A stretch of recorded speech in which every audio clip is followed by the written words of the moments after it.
열왕기하 10장 읽겠습니다. 열왕기하 10장. 오늘은 1절에서 11절까지. 열왕기하 10장 1절에서 11절까지.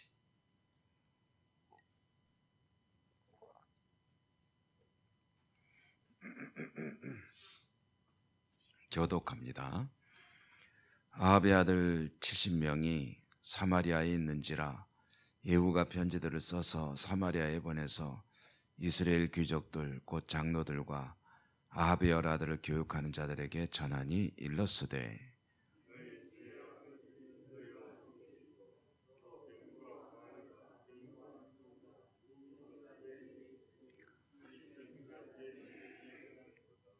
너의 주의 아들들 중에서 가장 어질고 정직한 자를 택하여 그의 아버지의 왕좌에 두고 너희 주의 집을 위하여 싸우라 하였더라.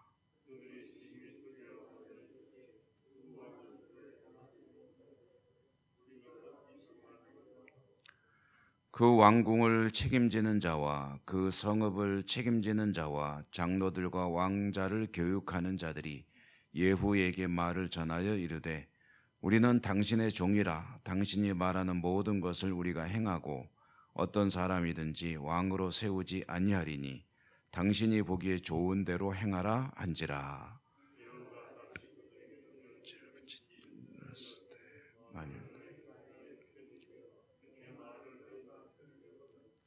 너희 주의 아들 된 사람들의 머리를 가지고 이스라엘의 입으로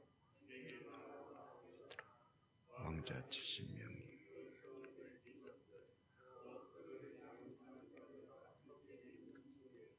편지가 그들에게 이르매 그들이 왕자 70명을 붙잡아 죽이고 그들의 머리를 광주리에 담아 이스라엘 예후에게로 보내니라.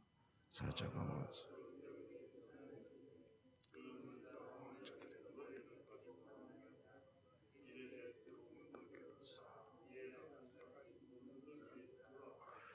이튿날 아침에 그가 나가서서 뭇 백성에게 이르되 너희는 의롭도다. 나는 내 주를 배반하여 죽였거니와 이 여러 사람을 죽인 자는 누구냐? 그런 적이 있지.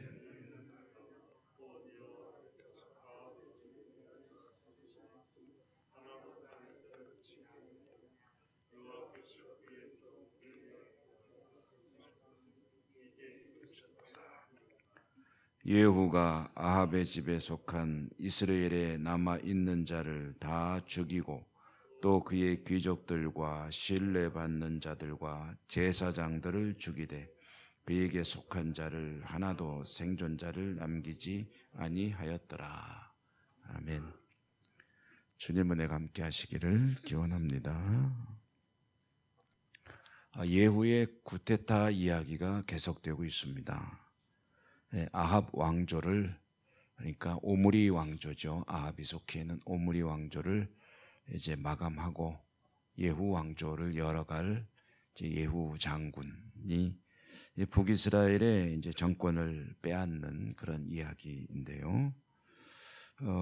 이제 왕들을 죽이고 또 이세벨이라고 하는 가장 어찌 보면 큰 적도 죽이고 그리고 이제 이스라엘 성이라고 하는 것을 장악했습니다.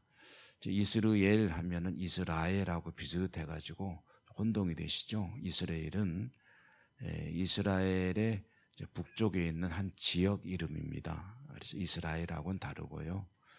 이스라엘은 그 아주 기름진 평야지대입니다. 그래서 이스라엘의 제2의 곡창지대, 제1의 곡창지대는 블레셋이 차지하고 있는 셰펠라라고 하는 지역인데 거기서 곡식이 제일 많이 나고요. 그 다음에 이제 두 번째로 이 이스라엘 평야가 곡식이 많이 나고 북왕국 이스라엘 입장에서 보면은 이제 왕궁이 사마리아에 있습니다. 사마리아 성이 이제 수도인 셈이고 그리고 사마리아에서 북쪽으로 한 30-40km, 한 40km 정도 올라가면은 이스라엘이라고 하는 성이 또 있습니다. 지금 이 이야기는 이스라엘 성에서 벌어지는 이야기이고 예후가 이스라엘 성을 장악을 한 겁니다. 그래서 이제 아하시아라고 하는 남왕국 왕도 죽이고 그리고 또 이제 이세벨도 죽이고 그렇게 그렇게 한 다음에 이제 쿠데타를 계속 이루어가려면은 완전히 이제 제압을 다 해야 되죠. 사마리아 성에 누가 있냐면은 사마리아 성에는 아합의 아들들이 있었다. 그러니까 이제 왕자들이죠. 왕자들이 70명이 있었다 하는 거죠. 그러니까 이제 이 사람들과 나머지 아합에게 충성하는 사람들을 다 이제 제압을 해야 예후의 이제 이 정변이 성공을 하는 겁니다. 그래서 예후는 이제 사마리아 성으로 이제 전가를 하는 겁니다. 편지를 보내가지고 하는 얘기가 뭐냐면은 이제 너희들에게 군사도 있고 그리고 무기도 있고 또 무엇보다도 거기 왕자들이 많이 있지 않느냐. 그러니까 왕자 중에서 제일 괜찮은 인물을 하나 선정해가지고 그를 왕으로 세우고 이제 나하고 결판을 보자 하는 그런 이제 편지를 보낸 겁니다. 이것은 할래면 해보고 어떻게 할래 하는 이제 말하자면은 이제 떠보는 거죠. 이렇게 해서 이제 그 사마리아 성에 있는 귀족들에게 장로들에게 실질적으로 이제 세력을 장악하고 있는 사람들에게 편지를 보냈을 때 그 사마리아 성에 있는 귀족들은 이 전가를 받고 이제 겁을 잔뜩 집어먹죠. 예후에게 저항할 수 있겠느냐. 그러니까 왕도 다 죽이고 이세벨도 죽이고 군대에 아주 신망받는 장군인데 어찌 우리가 대항할 수 있겠냐 하고서 이제 회신을 보내기를 당신에게 어찌 우리가 저항하겠습니까? 하고 싶은 대로 하십시오. 우리는 다른 왕을 세울 마음이 없습니다. 라고 이제 회신을 한 겁니다. 그러자 예후가 다시 소식을 보내기를 그러면 그 성에 있는 왕자 70명을 다 죽여라. 다 죽이고 그 증거를 나에게 보내라. 이제 머리를 보내라. 그러니까 굉장히 좀 참혹하죠. 옛날에는 사람을 죽였다는 증거로 이제 머리를 잘라서 이제 보내곤 했고 임진왜란 때는 또 이제 뭐 고대 국가에 이제 다 참혹합니다. 그래서 머리를 잘라 보내는 게 너무 많아가지고 부피가 크면 뭐 귀만 잘라 보낸다든가 코만 잘라 보낸다든가 해가지고 내가 몇 명을 죽였다 하는 것을 이제 전과를 입증하는 증거로 삼았다고 하는데요. 어쨌든 아합의 왕자 70명이 다 죽임을 당하게 됩니다. 이렇게 돼가지고 아합의 핏줄은 다 제거가 된 셈입니다. 쿠데타도 거의 완성 단계에 이르게 되죠. 그러자 이제 예후는 이제 이스라엘 성에서 사마리아의 귀족들은 다 제압이 됐다. 그럼 이스라엘 성에 아직 남아있는 아합에게 충성하는 자들을 다 솎아내자 해가지고 이스라엘 성에서도 계속 숙청, 피가 계속 이제 아주 낭자하게 흐르게 되는 거죠. 그래서 이제 아합에게 속한 귀족들이나 제사장들이나 이런 좀 힘을 쓸 수 있는 사람들을 다 제거함으로 오늘 11절 끝에 보니까 그에게 속한 자를 하나도 생존자를 남기지 아니하였더라 라고 되어 있습니다.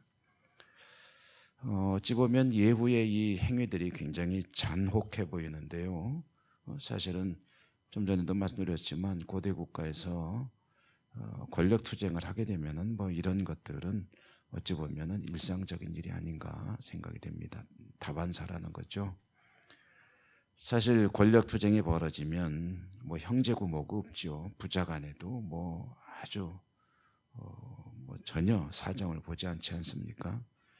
사울과 다윗의 권력 투쟁도 장인과 사위 간에, 사울과 다윗의 권력 투쟁, 장인과 사위 간에, 사위면은 뭐 딸이나 마찬가지잖아요. 내 자식이죠. 근데 싸우고 다윗의 아들들 간에 그 왕권 다툼도, 그 다음에 또 부자 간에도 그랬죠. 다윗과 압살롬 간의 전쟁. 우리나라에도 뭐 조선왕조실록 같은 걸 보면은 형제들 간에 뭐 숙청하고 뭐 조카가 삼촌을 죽이고 뭐 삼촌이 조카를 죽이고 뭐 이런 피비린내 나는 그런 일들은 얼마든지 있죠. 성경에도 그렇고요. 아합의 일가가 완전히 그냥 말하자면 씨가 마르는 그런 참혹한 결과를 얻게 되는데 이것은 어찌 보면은 한편으로 보면은 아합 일가에 대한 하나님의 심판이 얼마나 참 무섭냐 하는 것을 보게 되는 장면이기도 합니다. 혹독하죠. 아합이 하나님 앞에 범죄했습니다. 그로 인해서 수많은 그런 범죄를 저질렀고 엘리야를 보내서 회개를 촉구했지만 그 말을 따르지 않을 때 그때 하나님께서 결국은 심판하셨다. 그런데 그 핏줄은 하나도 남기지 않고 그를 따르는 무리들까지 전부 이와 같이 이제 죽임을 당하게 되었다라는 것은 하나님의 심판이 사실은 얼마나 무서운 것이냐 하는 것을 잘 보여주는 대목입니다. 다만 한 가지 너무 감사한 게 있죠. 그것은 하나님께서 죄를 범하는 이들을 가차없이 그렇게 늘 처단하시느냐 하면 그건 아니고 첫째로는 오래 기다려 주신다는 거, 돌이킬 때까지. 그리고 돌이키라고 계속해서 이제 말씀을 통해서 찾아오신다는 것. 그렇게 어찌 보면은 기다리는데 얼마나 기다리실까요? 하면은 끝까지 기다리신다 하는 거고요.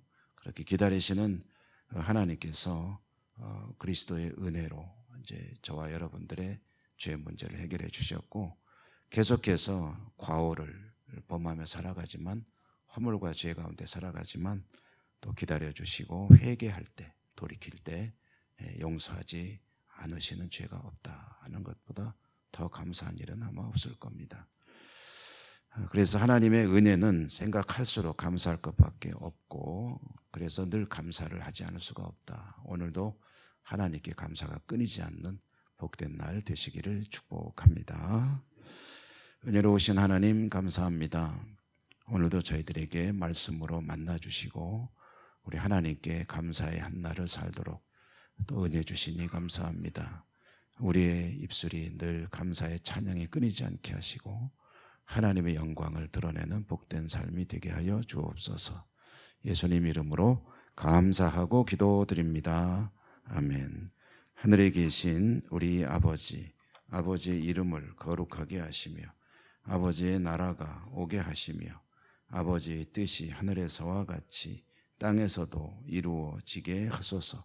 오늘 우리에게 일용할 양식을 주시고 우리가 우리에게 잘못한 사람을 용서하여 준 것 같이 우리 죄를 용서하여 주시고 우리를 시험에 빠지지 않게 하시고 악에서 구하소서. 나라와 권능과 영광이 영원히 아버지의 것입니다. 아멘. 주신 말씀을 통해서 깨달은 바가 기도의 제목이 되시기 바랍니다. 그리고 여러분의 가지고 나오신 소원들, 우리가 함께 기도하는 아픈 분들에 대한 기도를 비롯한 여러 가지 기도들 하나님께 간절히 부르짖어 올려드리기 바라고요. 주여 한번 부르고 다 같이 기도하겠습니다.